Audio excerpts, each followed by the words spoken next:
नमः सुदेभ्यः। ओम नमः सुदेभ्यः।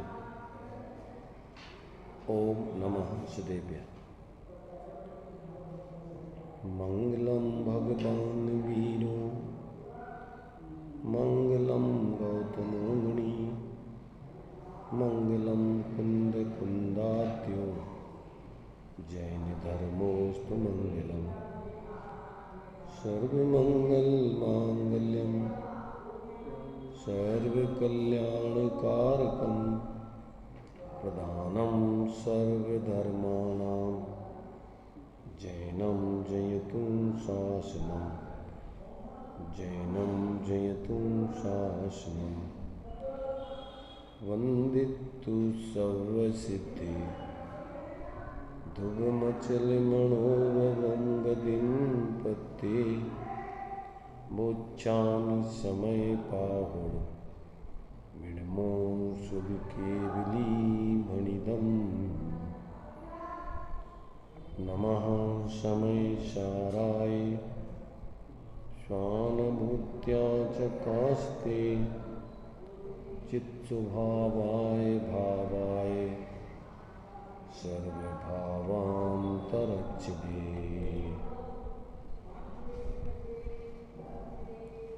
विषय अपना आश्रव अधिकार के माध्यम से आश्रवों के स्वरूप को समझने का चल रहा है। अंतिम इस आश्रव अधिकार की गाथाएं चल रही हैं। इसमें 179 गाथा में जो पूर्वकृत बंधे हुए कर्म हैं वे बंध के कारण कब बनते हैं कि जब जीव उसमें जुड़ता है, मोह राग द्वेष आदि भाव करता है, और जो जीव शुद्ध नय के विषयभूत ऐसे निःशुद्धात्मा का अवलंबन करते हैं उनके बंध नहीं होता है, आश्रव नहीं होता है। और जो शुद्ध निश्चय नय के विषय से च्युत हो जाते हैं उन जीवों के फिर आश्रव होने लगता है। तो ये यहाँ पर जब तक जीव पूर्ण केवल ज्ञान दशा को प्राप्त नहीं हो जाए तब तक उसके लिए शुद्ध नए के अवलंबन को नहीं छोड़ना चाहिए। धारा प्रवाह उस शुद्ध नए के अवलंबन का अर्थ होता है कि उस शुद्ध नए के विषयभूत अपने उस निःशुद्धात्मा की श्रद्धा ज्ञान लीनता यानी शुद्ध उपयोग रूप परिवर्तन करना चाहिए, स्वभाव रूप परिवर्तन नहीं करना चाहिए। ये उसका सार है। उसी बात को अभी तक अपन ने यहाँ 179-80 गाथा में आचार्य अमृतचंद की टीका और उनके माध्यम उन्हीं के माध्यम से जो उसके ऊपर लिखे हुए कलश हैं, आचार्य जयसेन स्वामी का भावार्थ वो सब अपन ने पढ़ा। तात्पर्य वृत्ति में भी जो आचार्य जयसेन स्वामी ने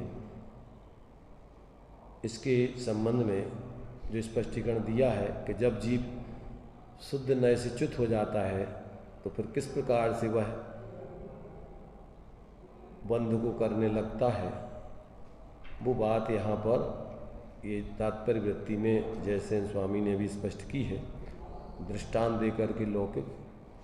तो तात्पर्य वृत्ति हिंदी टीका पढ़ के और अंत में जो एक कलश आचार्य अमृतचंद देव ने जिस ज्ञान के जागृत हो जाने पर आश्रमों का अभाव हो जाता है, बंधन का अभाव हो जाता है और आश्रव अपने स्वांग को छोड़ कर के रंगमंच से निकल जाता है और जीव की शुद्ध दशा फिर सहज रह जाती है। उसका अंतिम कलश और जयचंद जी छाबड़ा का अंतिम इस अधिकार का उपसंहार के रूप में एक हिंदी छंद जो सवैया है उसको पढ़ के फिर इस अधिकार का अपन समापन करेंगे। देखिए, तात्पर्य वृत्ति हिंदी 355 पेज। अब जो पहले कहा है कि रागादि विकल्प की उपाधि से रहित जो परम चैतन्य चमत्कार लक्षण रूप निज परमात्म पदार्थ की भावना से रहित बहिरात्मा जीवों के पूर्वबद्ध प्रत्यय नवीन कर्म मानते हैं। इसी अर्थ को दृष्टांत से दृढ़ करते हैं। जह पुरुषेणाहारो गहिदो परिणमदि सो अणेव्यहम्। जैसे पुरुष के द्वारा ग्रहण किया गया आहार अनेक प्रकार से परिणमन करता है। किस रूप परिणमन करता है? मंस वसा रुहरादि भावे उदरग्नि संयुक्तो। मांस वसा रुधिर आदि पर्यायों को प्राप्त होकर परिणमन करता है। कैसा होता हुआ परिणमन करता है? उदराग्नि के संयुक्त होता हुआ परिणमन करता है। यह दृष्टांत हुआ। तस नाण्यस्दु पुब्बजे बद्धा पच्चया बहुव्यपम बज्जन्ते कम्मम थे। उसी प्रकार पूर्वोक्त उदराग्नि संयुक्त आहार के दृष्टांत द्वारा अज्ञानी चैतन्य लक्षण वाला जीव कर्म मानता है। क्या कहा कि जो अज्ञानी जीव है वो अपने चैतन्य लक्षण वाले जीव को भूल करके कर्म मानता है, परंतु विवेकी जीव कर्म नहीं मानता है। पूर्व में जो मिथ्यात आदि द्रव्य प्रत्यय बद्ध थे वे पूर्वबद्ध प्रत्यय जीवगत रागादि परिणाम रूपी उदराग्नि की तरह प्राप्त करके बहुत प्रकार के कर्मों को बांधते हैं। कौन बांधते हैं? कि जो पूर्वबद्ध जो द्रव्य प्रत्यय हैं वे जीवगत रागादि परिणाम रूपी उदराग्नि को प्राप्त होकर के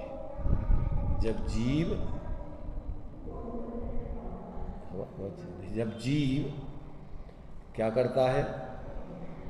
उस पूर्वकृत कर्म के उदय में जुड़ करके रागादि परिणाम करता है, तो क्या होता है कि उससे फिर नए ज्ञानावर्णादिक कर्मों का आश्रय बंद होता है। काय के माध्यम से? जो जीव राग देश मोह आदि भाव करता है तो फिर ज्ञानावर्णादि कर्मों का आश्रय बंद होता है। ऐसा उससे जानना चाहिए। नए परिहीणा दुते जीवा, उन जीवों के संबंध रूप प्रत्यय कर्म को बांधते हैं। वे कर्म को बांधने वाले जीव कैसे हैं? परम समाधि लक्षण रूप भेद ज्ञान से अर्थात शुद्ध नय से भ्रष्ट या च्युत हैं। कैसे हैं वो जीव जो कर्म बांधते हैं? वो अपने आत्मा के स्वरूप की श्रद्धा ज्ञान लीनता रूप उस परम समाधि लक्षण रूप भेद ज्ञान से क्या है? अर्थात शुद्ध नय के विषय से च्युत हैं, रहित हैं, उसका अवलंबन नहीं कर रहे हैं। अथवा दूसरी बात, द्वितीय व्याख्यान है कि अशुद्ध निश्चय से वे प्रत्यय जीव से भिन्न नहीं है। क्या कहा? कि जो राग द्वेष मोह आदि जो भाव हैं वो पर्यार्थिक नय से जीव ही हैं। इसलिए क्या है कि वो उन प्रत्ययों वो प्रत्यय बांधते हैं।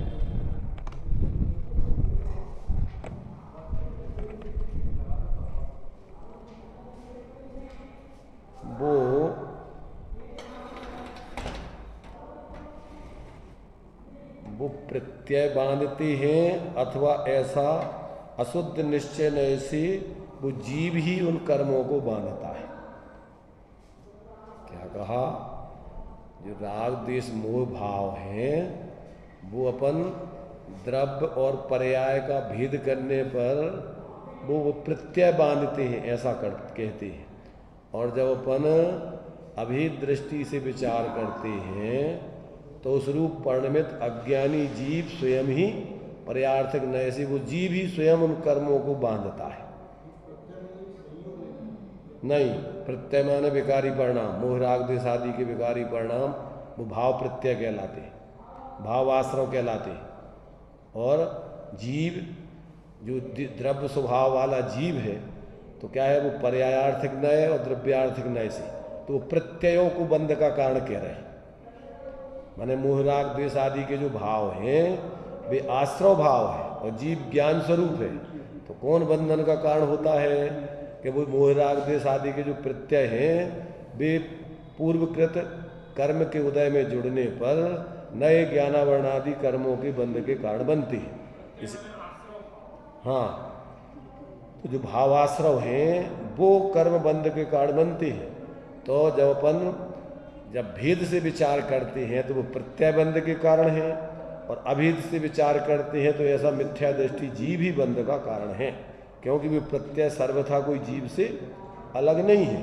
वो तो जब अपन व्यवहार से भेद से विचार करते हैं तो रागादिक भाव अलग और जीव अलग, जीव माने द्रव्य रूप जीव अलग और वो पर्याय जनित भाव अलग, ऐसा। हाँ, ऐसा उसमें दो भाग कर दिए, द्रव्य और पर्याय के। परंतु जो अभेद वस्तु की दृष्टि से विचार करो तो वो जीव ही है। जिस समय जो भाव करता है, सोहो जुत्तो सोहो, असोहो जुत्तो असोहो, शुद्धो जुत्तो शुद्धो, जिस समय जीव जिस भाव को करता है तो जीव ही अभेद दृष्टि से वो अशुभ जीव, शुभ जीव, शुद्ध जीव कहलाता है पर्यार्थक नय से। क्यों कि वो पर्याय कोई द्रव्य स्वभाव से सर्वथा भिन्न नहीं है, वो तो अतद भाव रूप भेद है। परंतु वस्तुपने की दृष्टि से देखो तो एक ही वस्तु है वो, द्रव्य और पर्यायात्मक कोई दो वस्तुएं अलग अलग नहीं है। जैसे अपन मनुष्य शरीर और मनुष्य के हाथ पांव सिर पेट, क्या है, हाथ पांव सिर पेट आदि अलग है और मनुष्य अलग है।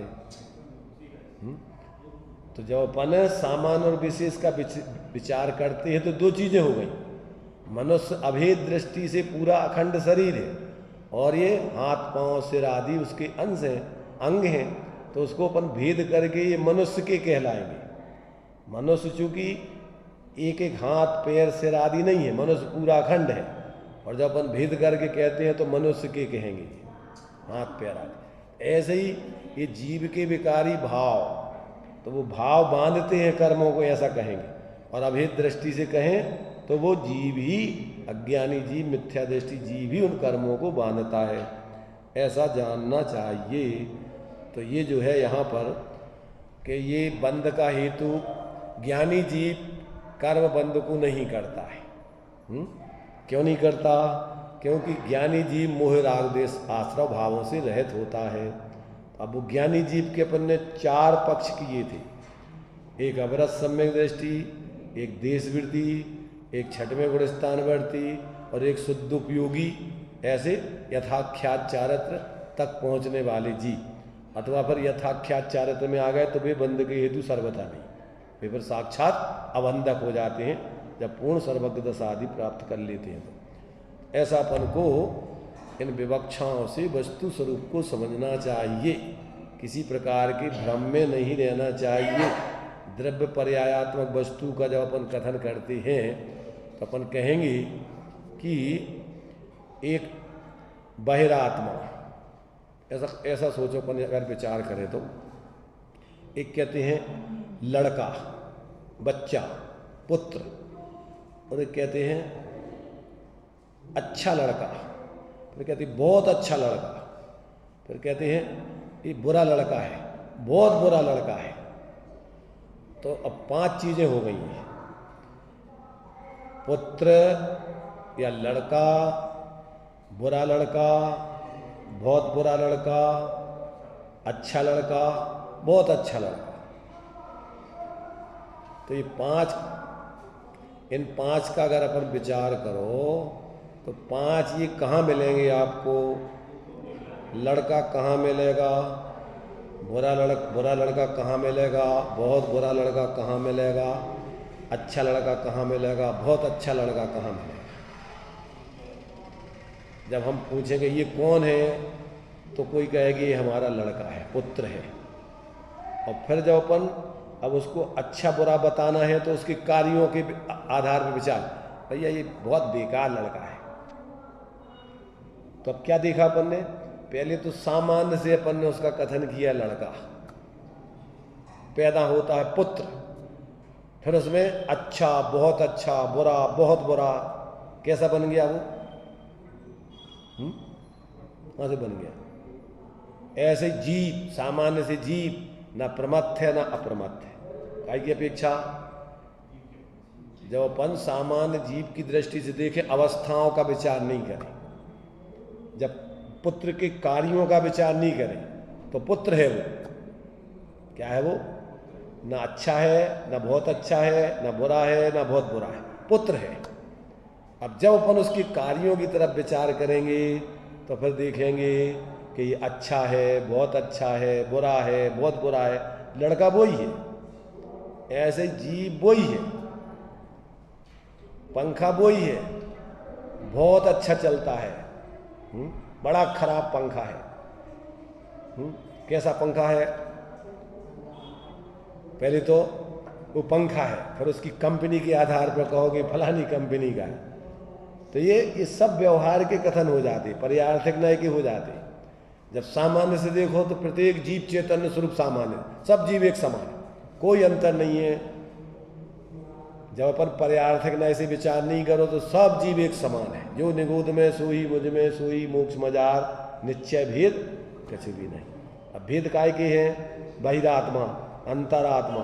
अब अपन बहुत खराब जीव है, माने गृहीत मिथ्या दृष्टि जीव है, तीव्र कसाई जीव है, बहुत खराब जीव है। मंद कसाई है, मिथ्या दृष्टि है, गृहीत मिथ्या, तो खराब जीव है। अब अंतरात्मा है तो अपन कहते अच्छा जीव है। फिर उत्तम अंतरात्मा है तो बहुत अच्छा जीव है। परमात्मा है तो बहुत परम पवित्र जीव है। तो काय के आधार पर होगा ये? वो जीव है पर्यार्थक नय से उसकी अपन बहिरात्मा, बहिरात्मा में भी बहुत ज्यादा बहिरात्मा, गृहीत मिथ्या दृष्टि, अगृहीत मिथ्या दृष्टि, फिर अंतरात्मा, अंतरात्मा में उत्तम, मध्यम, जघन, फिर परमात्मा। तो ये काय के आधार पर हो गए? ये परिणमन के आधार पर, पर्यार्थक नय से। तो जो अपन बोलते हैं कि ना प्रमथ है ना अप्रमथ है, वो जीव कौन सा? अलग अलग जीव नहीं आते। ये जो प्रमत्त अप्रमत्त है वो ही ना प्रमथ है ना अप्रमथ है। किस जीव के बारे में बात कर रहे हैं? कि जो ना प्रमथ है ना अप्रमथ है वो कोई अलग जीव है। देखने का तरीका उसको अलग अलग है, दृष्टिकोण अलग अलग है। क्या कहा है? क्या कह रहे हैं भाई? एक ही वस्तु को देखने के तरीके हैं, ये कई वस्तुएं अलग अलग नहीं है। तो जब तक अपन को ये नयों का विवेक नहीं हो, दृष्टिकोणों का ज्ञान नहीं हो, तो कपोल कल्पनाओं में अपन, हम तो भैया हमको तो क्या करना है पर्याय से, हम तो द्रव्य दृष्टि वाले जीव हैं। तो तुम द्रव्य दृष्टि वाले जीव हो, और पर्याय वाला जीव कौन है? मिथ्या दृष्टि कौन है? मिथ्या दृष्टि होगी पर्याय, हमें क्या लेना देना? कैसा है क्या कि कोई जो द्रव्यार्थक नय का जीव अलग बैठा हुआ है और पर्यार्थक नय का, अरे उसी जीव को दो पक्ष हैं उसकी, एक सामान्य पक्ष, एक विशेष पक्ष, एक द्रव्य स्वभाव का पक्ष, एक पर्याय स्वभाव का पक्ष। उसी को जो अपन अप्रयोजन साधने के लिए अपन को क्या करना? देखो, प्रयोजन साधने के लिए अपन को जैसे आत्मा अपने स्वास्थ्य, टोडरमल जी ने जो लिखा ना कि जैसे राग द्वेष मोह का भाव हो, सारे दृष्टिकोणों का प्रयोजन तो पर्याय में शुद्धता प्रकट कराना है, क्योंकि जीव पर्याय में दुखी है। जो लोग द्रव्य दृष्टि अकेली एक मान करके वो पर्याय की तरफ विवेक नहीं रखती, उन जीवों की दुर्दशा है। अरे बताया तो ये है कि अगर सम्यक दृष्टि हो जाए तो जल्दी से और चारित्र में अब वो पूर्ण राग द्वेष के अभाव करने के लिए बाहर में प्रयत्नशील होता है, स्वच्छंदाचारी नहीं हो जाता है।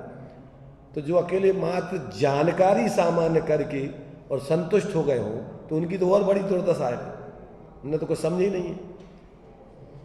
अभी पदम जी एक आश्रम में हमसे एक बात कह रहे थे वो कौन से कलाकार के बारे में, एक पिक्चर थी, वो छोटी छोटी बातें, कौन सी थी वो, हैं छोटी छोटी बातें, कौन था ले उसका, कौन किसने बनाई थी, हैं कादिर खान ने बनाई थी।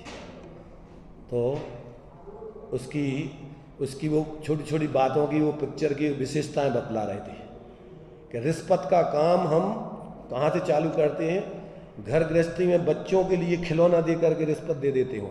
अपन को अपना काम करना है तो उसको खिलौना पकड़ा देते हैं ताकि ये क्या करे, वो रिश्वत है उसके लिए, ताकि अपन अपना काम कर लें, अब जी अपने उसमें लग जाए। तो यहाँ पर अपन कर्मचारियों को थोड़े बहुत रुपया पैसा जो दे करके अपने काम बनाते हैं। संसार में बिना रिश्वत के कोई काम होते ही नहीं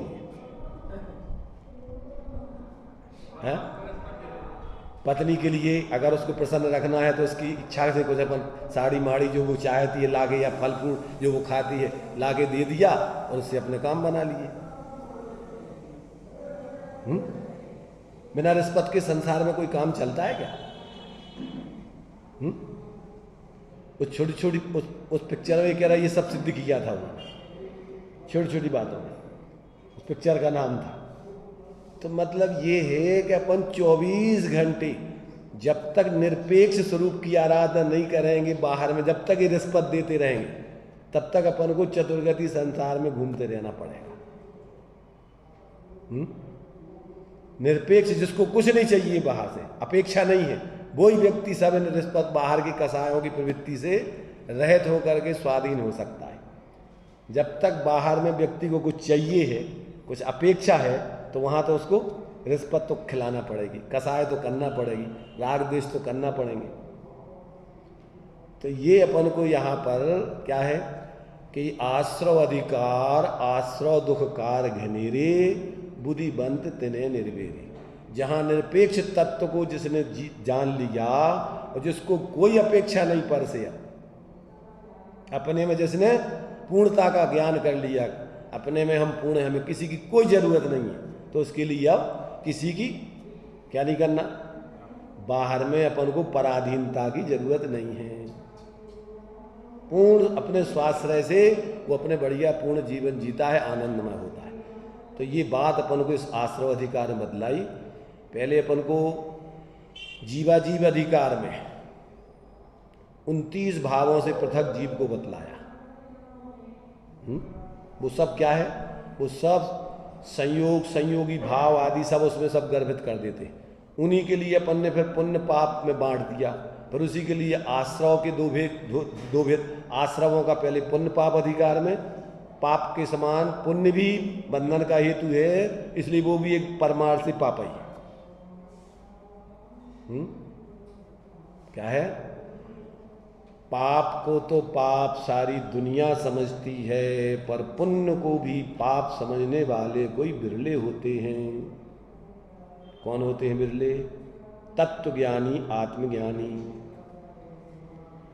अब वो पुण्य पापों को फिर आश्रव अधिकार में यहाँ पर कि भैया यहाँ पुण्य पाप ये सब आश्रव के ही भेद हैं। दो प्रकार का आश्रव है, काय वांग मनः कर्म योगा सा आश्रवा स्वभाव पुण्यस अथवा पापस, और संपूर्ण आश्रव छोड़ने लायक है। अपना निराश्रव स्वरूप एकत्र भक्त आत्मा ही वास्तव में अपने लिए ग्रहण करने लायक है और बाकी सब छोड़ने लायक है। ये आपको इस आश्रव अधिकार में सिद्ध किया कि जो क्या है, किसी में बाहर में मोह राग देश आदि भाव नहीं करते, जो सहज ज्ञाता दृष्टा रहते हैं, अपने उस एकत्र भक्त आत्मा की आराधना करते हैं, वे ही निर्बंध होते हैं। और जो इनमें इन आश्रमों में प्रवृत्ति करते हैं वे बंधन में पड़ते हैं। ये बात सिद्ध की गई। अब देखो अंत में जो आचार्य अमृत चंद देव ने जिस ज्ञान को स्मरण किया कि जो आश्रव के स्वांग को जान लिया और आश्रव क्या है फिर अपना असली रूप प्रकट करके निकल गया मंच से, तो आत्मा स्वतंत्र हो गया, पराधीनता उसकी खत्म हो गई।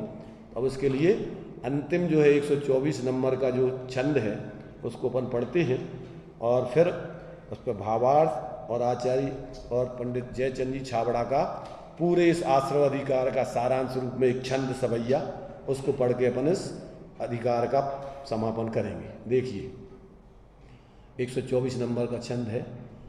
रागादीनाम जिगति विगमात्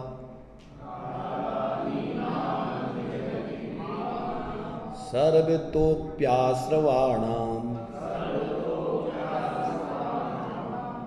नित्योद्युतं किमपि परमं वस्तु संपश्यतोऽन्तः स्फारास्फरै स्वरस विसरै प्लापयत् सर्वभावान् आलोकान्तादलत् अचलमतुलं ज्ञानमुन्मग्नमेतत्।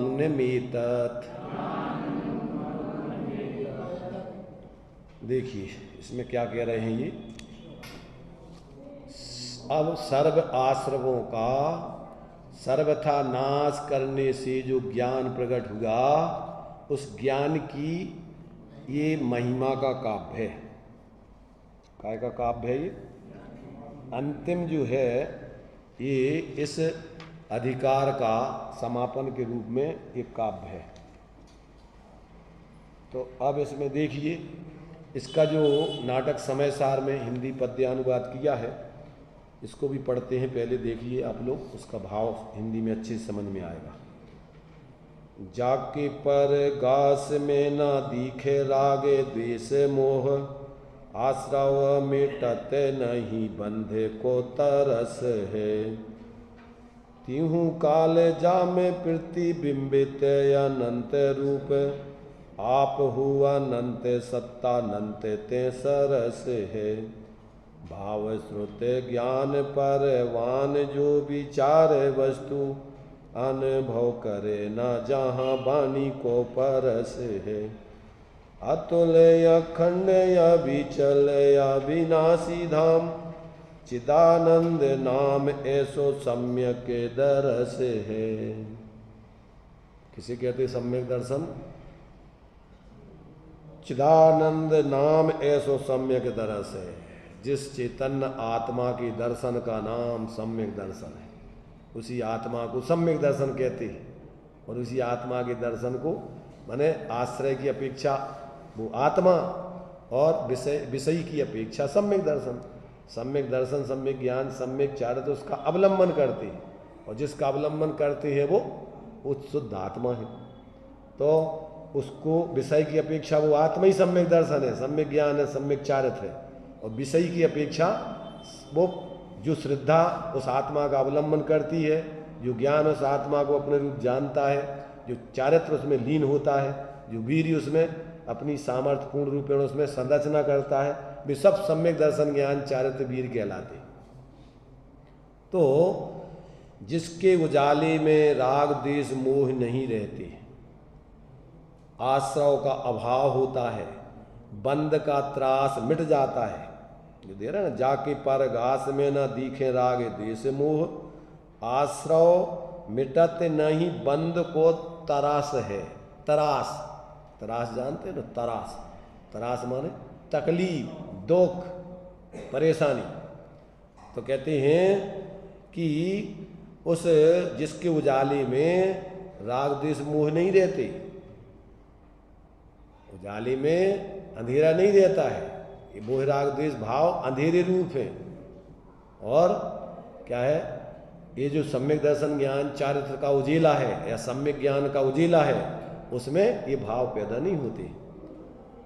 आश्रव का उसमें अभाव होता है और बंध का त्रास मिट जाता है। अब उसमें बंध भी नहीं होता है, जिसमें समस्त पदार्थों के त्रैकालवर्ती अनंत गुण पर्याय प्रतिबिंबित होते हैं। जब ज्ञान सम्यक पूर्ण प्रकट हो जाता है तो उसमें क्या दिखते हैं? सारे विश्व के सकल द्रव्य के गुणंत पर्याय अनंता जाने एक ही काल प्रकट केवल, उसमें प्रतिबिंबित होते। और जो आप स्वयं अनंतानंत गुण पर्यायों की सत्ता को लिए हुए है, आत्मा कैसा है? अनंत गुण पर्यायों की सत्ता जिसमें स्वयं विद्यमान है। ऐसा अनुपम अखंड अचल नित्य ज्ञान का निधान, ऐसा चिदानंद भगवान ही सम्यक दर्शन है। सम्यक दर्शन किसे कहते हैं? इसी आत्मा का नाम सम्यक दर्शन है। ऐसे अपने चिदानंद भगवान आत्मा ही सम्यक दर्शन है। क्यों? तो उसी के दर्शन करने से तो श्रद्धा पर ज्ञान पर आरोप आता है सम्यक दर्शन का। जिसके देखने का नाम सम्यक दर्शन है, तो वो अपने आप में सम्यक दर्शन स्वरूप है। कैसा है वो? उसके दर्शन से तुम्हारी दृष्टि सम्यक होती है, उसके जानने से ज्ञान सम्यक होता है, उसमें स्थिरता करने से आचरण सम्यक होता है, उसमें लीनता करने से वीर्य सम्यक होता है। सभी की समीचीनता उस स्वरूप को देखने जानने से अनुभव करने से होती है। और उसको भूलकर इधर उधर ताकने झांकने से सब तुम्हारे विपरीत भाव होते हैं, मिथ्या दर्शन ज्ञान चारित होते हैं। अपन अपने को अभी शरीर आदि रूप मानते हैं, सुखी दुखी मानते हैं, अमीर गरीब मानते हैं, सब विकृति है ये तुम्हारे परिणामों की। क्या है? अरे तुम हो तो चैतन्य, और तुम्हारी ये पर्याय, जैसे मान लीजिए पुत्र पुत्रियां जिससे पैदा होती हैं, तो उन माँ बाप वे उनकी खान है उनको पैदा करने वाले के, दूसरे तुम्हारी खान है पैदा करने वाले।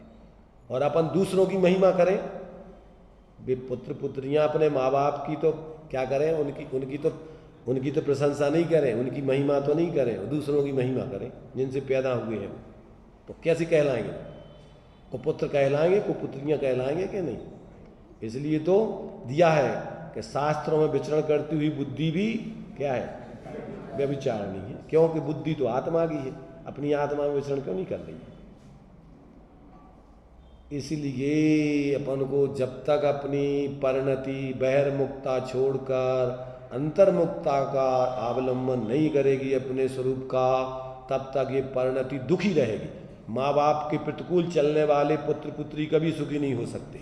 माँ बाप की संपत्ति, माँ बाप की अनुकूलता उनको प्राप्त नहीं होंगी जो कुछ उनके पास है। मिलेंगी क्या? जो माँ बाप के प्रतिकूल चले तो माँ बाप का उनको कुछ मिलेगा जो कुछ उनके पास है। ऐसे ही आत्मा का जो अंदर में अनंत सुख संपत्ति भरी हुई है, अपनी आत्मा से प्रतिकूल चलने वाले परिणाम, क्या उनको शांति मिलेगी? क्या आत्मा का कुछ प्राप्त होगा उनको?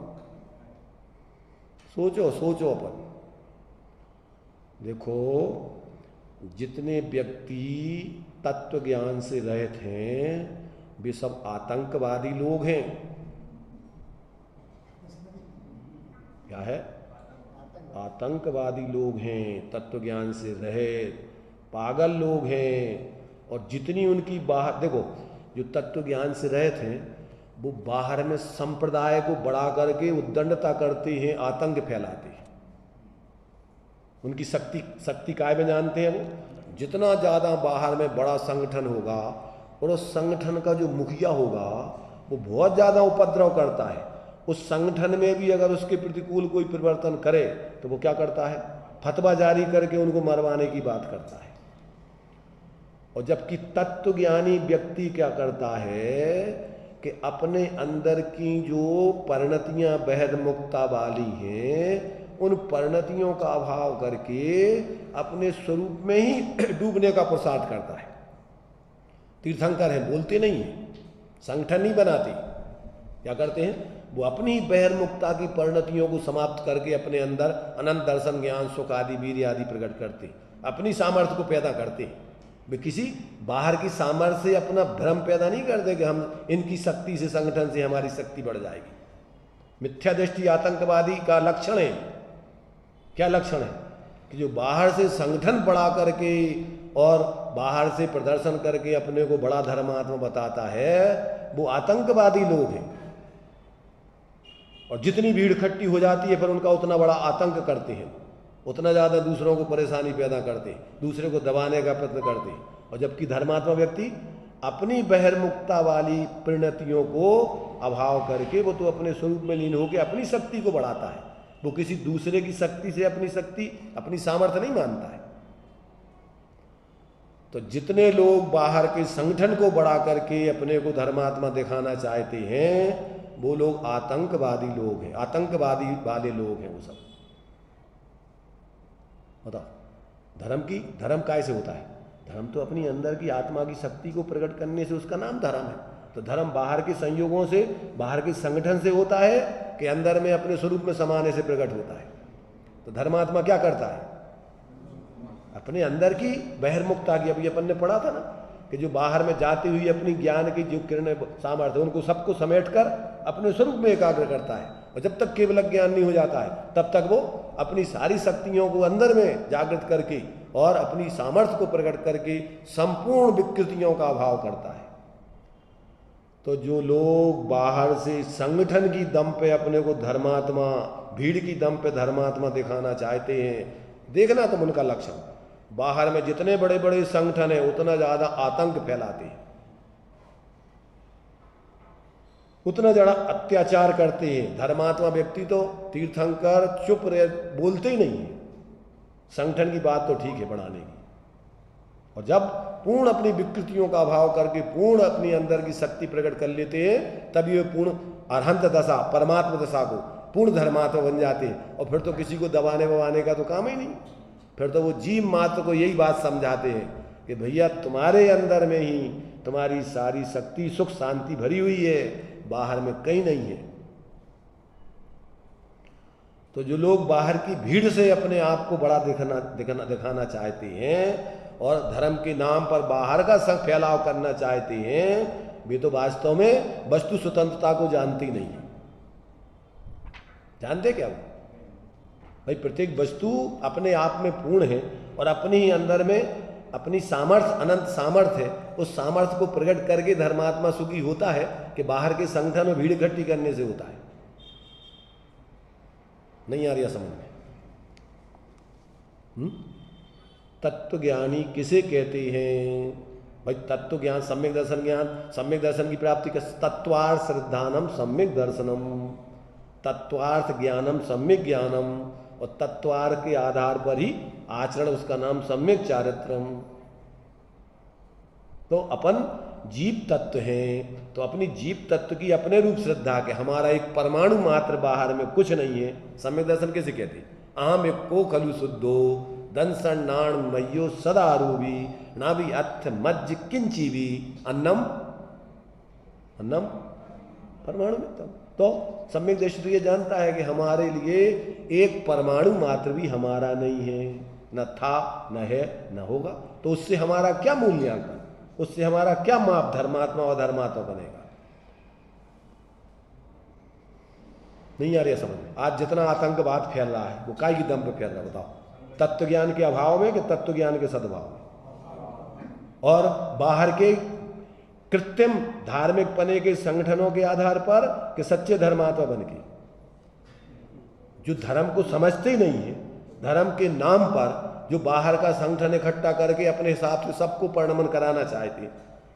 जितने भी आतंकवादी या संगठन वाले लोग, वो ज्यादातर बाहर की भीड़ इकट्ठी करके अपने आप को बाहर से अपनी शक्ति का प्रदर्शन करते हैं, और धर्मात्मा अपने अंदर की सुप्त शक्तियों को प्रकट करके और अपनी शक्ति को प्रकट करके धर्मात्मा देखना चाहता है। नहीं आ रहा समझ में? उल्टा है कि नहीं है? मोक्ष का मार्ग और संसार का मार्ग तो विपरीत है ना। मोक्ष का मार्ग तो अंतर्मुक्ता वाला है और संसार का मार्ग बाहर मुक्ता वाला है। तो बाहर में जितना प्रदर्शन हो, जितना ज्यादा तुम दिखावा करोगे तो तुम धर्मात्मा बनोगे क्या धर्मात्मा होते जाओगे? अभी समझ में नहीं आएगा। दृष्टि जब उल्टी औंधी होती है तो अपन को सही बातें समझ में ही नहीं आती। जब चश्मा अपन को जिस रंग का चढ़ा लिया जाता है तो उसके अलावा अपन को वस्तुएं दूसरी दिखती नहीं है, फिर उसी रंग की दिखती हैं सब। जिसने जिस रंग का चश्मा चढ़ा लिया धर्म के नाम पे, अब उसको सारा धर्म उसी रूप में दिखाई देता है, दूसरे रूप में नहीं दिखाई देता है। जबकि धर्म तो चश्मे से रहित, रंगों से रहित निखालस वस्तु को देखने का नाम धर्म है। चश्मा रहित वस्तु को, रंग रहित वस्तु को देखने का नाम, निरपेक्ष वस्तु को देखने का नाम। निरपेक्ष क्या है? ये पढ़ते हैं निर्माण स्थिति, सापेक्ष अमृत जिनवचन, निरपेक्ष सत चैतन्य घन।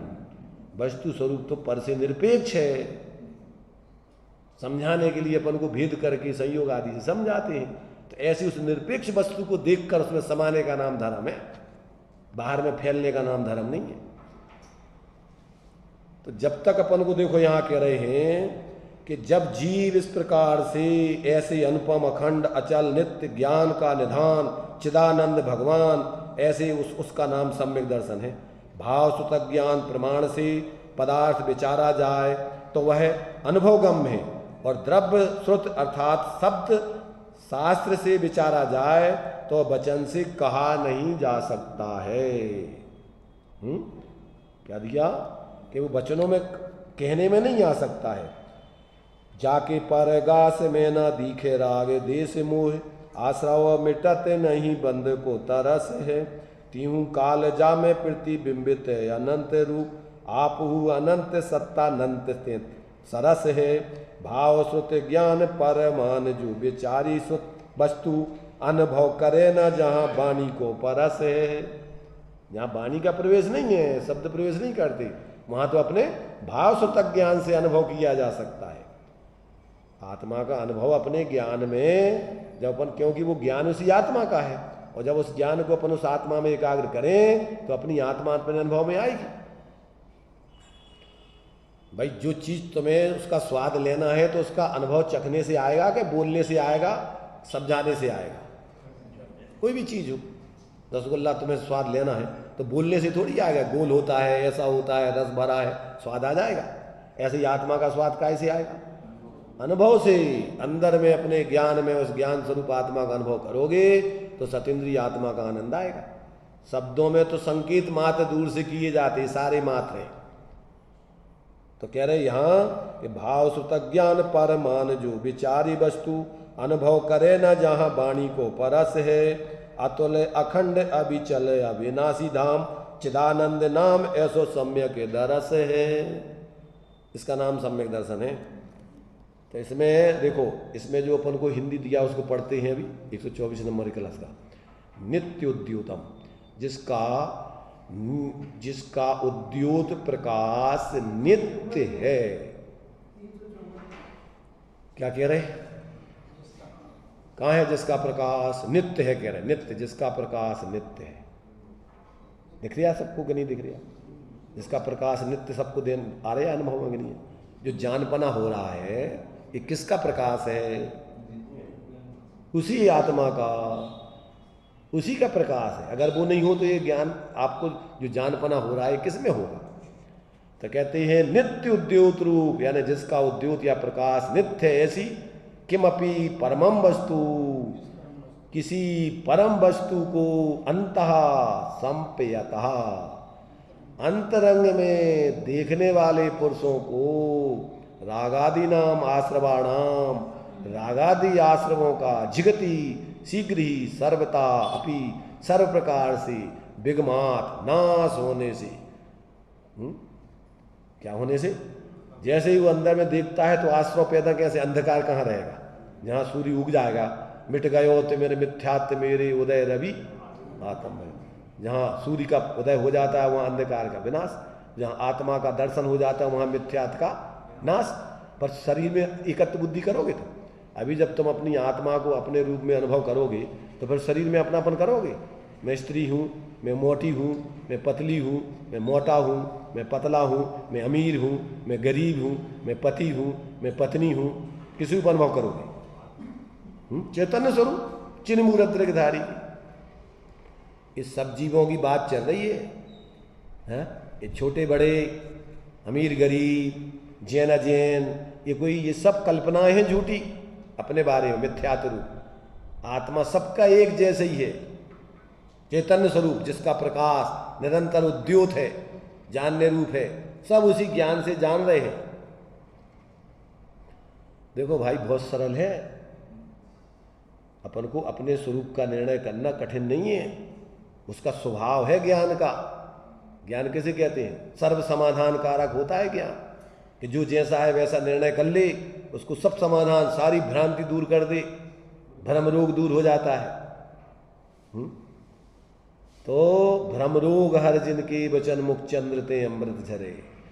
तो यहाँ कहते हैं कि अंतरंग में देखने वाले पुरुषों को राग आदि आश्रमों का शीघ्र ही सर्व प्रकार नाश होने से यह ज्ञान प्रकट हुआ है कि जो ज्ञान अत्यंतात्यंत यानी अनंतानंत विस्तार को प्राप्त, कैसा है वो ज्ञान? कि जिसमें ज्ञान ही ज्ञान भरा हुआ है, कितना ही ज्ञान ज्ञान ज्ञान ज्ञान ज्ञान ज्ञान, अनंत लोक आ जाए तो भी उस ज्ञान में कोई जानने में कमी नहीं आएगी। ज्ञान का भंडार है हम लोग।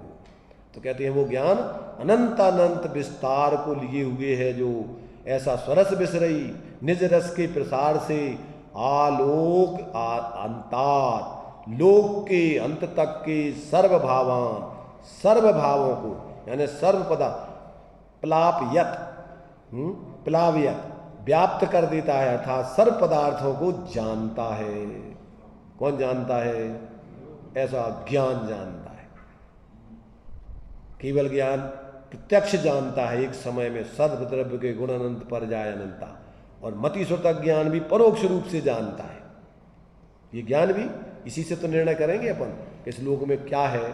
आगम से अपन ने पढ़ा, भगवान के ज्ञान में जो आया, उनने जो बताया, अपन ने निर्णय किया, तो अपन को समझ में आ गया कि लोक क्या है, अलोक क्या है, हम क्या है, हमसे भिन्न क्या है।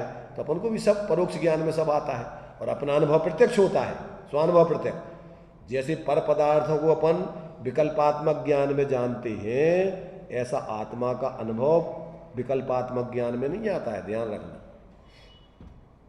क्या आत्मा का अनुभव तो प्रत्यक्ष स्वानुभव प्रत्यक्ष होता है।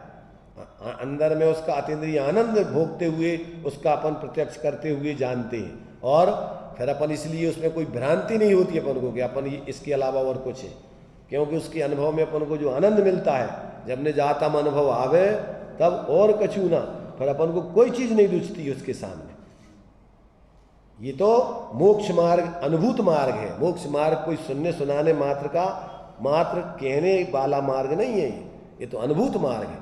तो जो ऐसे अपने स्वरूप के अनुभव पर चलता है उसके लिए कोई डर नहीं। अब हमको कछु भय ना, जान लियो संसार। उसने जान लिया कि मेरे चैतन्य लाल के अलावा मेरा संसार में कुछ नहीं, कोई नहीं है। मेरो तो चैतन्य लाल दूसरा न कोई रे, जाको उपयोग मुकुट मेरो पति सोई रे। छाण दई कुल की कहानी क्या करेगा कोई रे, संतन डिग बैठ बैठ लोक लाज खोई रे। अब तो बेली फैल गई आनंद फल होई रे, भगत देख राजी हुई जगत देख रोई रे। अब बाहर की तरफ परिणति जाती है तो दुख होता है, और अंदर की तरफ देखती है तो आनंद आता है। ऐसे अनुभवियों को देखती है तो आनंद आता है, भक्तों को देख करके आनंद आता है, और मोही जीवों को देख करके उसके लिए अच्छा नहीं लगता है। कौन कह रही है ये अपनी परिणति कह रही है। ये मीराबाई कौन है? ये कौन है? राधा कौन है? ये धारा अपने अंदर में चल रही है, जो ज्ञान की धारा निरंतर, वही तो राधा है। राधा को उल्टा करो, ज्ञान धारा। तो वही धारा जो अपनी निरंतर आ रही है, निकल रही है, वही तो अपनी, वही ज्ञान धारा, वही आत्मा की राधा है, परिणति है। वही अपने स्वरूप की आराधना करे तो वही राधा बन जाती है, आराधना करने वाली। तो ऐसा यहाँ पर कहते हैं कि जो सर्व पदार्थों को जानता हुआ ज्ञान प्रकट हुआ तभी से सदाकाल अचल है, अर्थात प्रकट होने के पश्चात सदा ज्यों का त्यों ही बना रहता है, चलायमान नहीं होता है। और वह ज्ञान अतुल है, अर्थात उसके समान विश्व में कोई दूसरा नहीं है। ज्ञान समान नान जगत में सुख को कारण, यह परमामृत जन्म जरा मृत्यु रोग निवारण। जे पूरब शिव गए और अब आगे जे हैं सो सब महिमा ज्ञान तनी मुनिनाथ कहे। विषय चाह दबदाह जगत जन अरण दजावे, तास उपाय न आन ज्ञान घन वो ज्ञान तुम्हारी विषय कसायों की चाहे की दाह को बुझाने के लिए एकमात्र अमृत की धारा है। तो इस प्रकार से कहते हैं भावार्थ, जो पुरुष अंतरंग में चैतन्य मात्र परम वस्तु को देखता है और शुद्ध नय के आलम्बन द्वारा उसमें एकाग्र होता जाता है, उस पुरुष को तत्काल सर्व रागादिक आश्रव भावों का सर्वथा अभाव होकर सर्व अतीत, अनागत और वर्तमान काल को जानने वाला निश्चल अतुल केवल ज्ञान प्रकट होता है। वह ज्ञान सबसे महान, उसके समान अन्य कोई दूसरा दुनिया में नहीं। कितना बलपूर्वक ज्ञानी कह रहे इस बात को। और अपन को उसकी महिमा नहीं आवे, सुनने में रस नहीं आवे, और फिर जिसको देख करके वो कह रहे हैं उसको देखने का अंदर में अपन को उत्साह जागृत नहीं हो, तो क्या सुना अपन ने? इसको सुनने के बाद और अपन को फिर इधर उधर अपन को और बातें, फालतू की बातें सुनने में रस आवे, फालतू की चीजों को देखने में रस आवे, तो तुमने क्या सुना? इस प्रकार आश्रव रंग भूमि में से बाहर निकल गया। रंग भूमि में आश्रव का स्वांग आया था, उसे ज्ञान ने उसके यथार्थ स्वरूप में जान लिया, इसलिए वह बाहर निकल गया कि हमारी अब चलेगी नहीं। अब ये जीव जागृत हो गया, अब ये नशे में नहीं है मोह के। अब जब तक नशे में था तब तक हम इस पे खूब राज करते रहे, अब ये होश जागृत हो गया इसका, अब यह हमारी चलेगी नहीं, इसलिए छोड़ के उसके स्वरूप, उसके घर को छोड़ के बाहर चला गया। अब अंत में जो है ये जयचंद जी छाबड़ा ने इसका सारांश रूप में सधिकार का, और ये लिखा है, योगे कसाय मिथ्यात्य संयम आश्रव द्रव्यते आगम पाए। आगम पाए, सुनो, इसमें आगम पाए है कि आगम गाय? कहीं आगम गाय भी लिखा है, आगम है, हाँ ठीक है। आगम में जो है इस प्रकार के ये जो सब चीजें हैं उनमें पाई जाती हैं। कहाँ मिलेंगी ये सब चीजें? ये द्रव्य आश्रव का स्वरूप आगम में पाया जाएगा, बताया जाएगा। राग विरोध विमोह विभाव अज्ञान मयी यह भाव जताए। जे मुनि राज करे इन पा सुरिद्धि समाज लय शिव थाय। गाय नवाय नमुचित लाय कहूँ जय पाय लहू मन भाई। क्या कह रहे? मिथ्यात, अवरति, कसाय और योग, ये द्रव्य आश्रव आगम में बताए गए हैं, आगम में पाए जाते हैं, क्योंकि सर्वज्ञ के बिना इनको कौन बतावे। तो ये 4 लिखे हुए हैं, कहीं 5 लिखे हुए हैं, पर वो 5 भी इसी चारों में गर्भित हो जाते हैं। जो प्रमाद है वो मिथ्या, कसाय और असंयम में गर्भित हो जाता है। इसलिए 4 कहो सामान्य से, या विशेष से 5 कहो। तत्वार सूत्र मिथ्यात, अवरति, प्रमाद, कसाय, योग का, और यहाँ समय सार आदि में मिथ्यात, कसाय, असंयम और योग। तो योग, कसाय, मिथ्यात, असंयम आश्रव द्रव्यत आगम पाए। और राग विरोध विमोह विभाव अज्ञानमयी यह भाव जताए। ये मोह राग देश भाव कैसी हैं? अज्ञान में पैदा होती है। जिसको आत्मा का ज्ञान नहीं होता है, तत्वों का ज्ञान नहीं होता है, उसके परिणामों में मोह राग देश के भाव होते हैं। पर में मूर्छित होता है, पर को अच्छा जानता है, पर को बुरा जानता है, जबकि पर तुम्हारे नहीं, तुम्हें कुछ देते नहीं, तुमसे कुछ लेते नहीं, तो कोई पर वस्तु अच्छी बुरी अपनी नहीं है।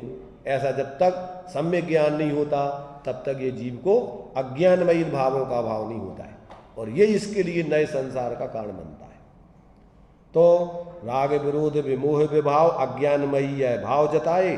और जे मुनिराज करें नेपाल, जो मुनिराज इन आश्रवों का अभाव कर देते हैं और सुरिद्धि समाज लय, वे अनेक रिद्धियों को अपने जीवन में प्रकट करके और मोक्ष को प्राप्त करते हैं। ऐसे मुनिराज जिन्होंने इन आश्रमों का अभाव करके अनेक आत्मिक रिद्धियों को प्राप्त करके मोक्ष दशा को प्राप्त कर लिया है, उनको हम मन में क्या करते हैं, चित्त में ला कर के, पहले अपने ज्ञान में अपने मन में उनको स्मरण में ला कर के और शरीर को नवा करके और वचनों से उनकी जय कहता हूँ।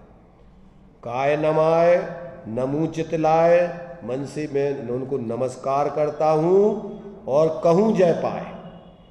और क्या करता हूँ मैं, उनकी जय हो प्रभु, जय हो तुम्हारी जय हो, शब्दों में उनकी जय बोलता हूँ और कहते हैं लहू मन भाए, हमें भी वो दशा प्राप्त हो, हम भी अब ऐसी दशा चाहते हैं।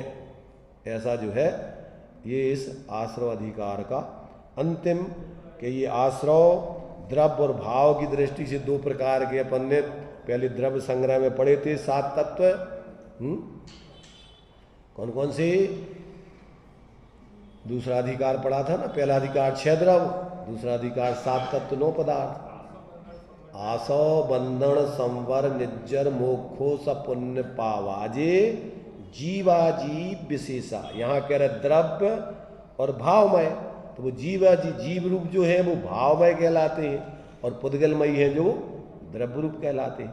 तो ऊपर लिखा जो द्रव्य आश्रव मिथ्यात योग कसाय मिथ्यात संयम भी द्रव्य रूप आगम में बताए हैं, और राग द्वेष मोह आदि जो भाव विकारी भाव हैं वे अज्ञानमयी, वे आत्मा के परिणाम हैं। जो दोनों प्रकार के आश्रमों को समझकर ज्ञान में और अपने उस एकत्र भक्त आत्मा के अवलंबन से इन दोनों प्रकार के आश्रमों का अभाव करके आत्मिक अनंत अपनी रिद्धियों को प्राप्त करके सिद्ध दशा को प्राप्त किया जिन्होंने, ऐसे उन मुनिराजों को हम अपने मन में स्मरण करते हुए, वचन से उनकी जय बोलते हुए, शरीर से उनको नमन करते हुए हम भी ऐसे पद को चाहते हैं, हमें भी वो पद प्राप्त हो, वंदे तद्गुण लब्धे।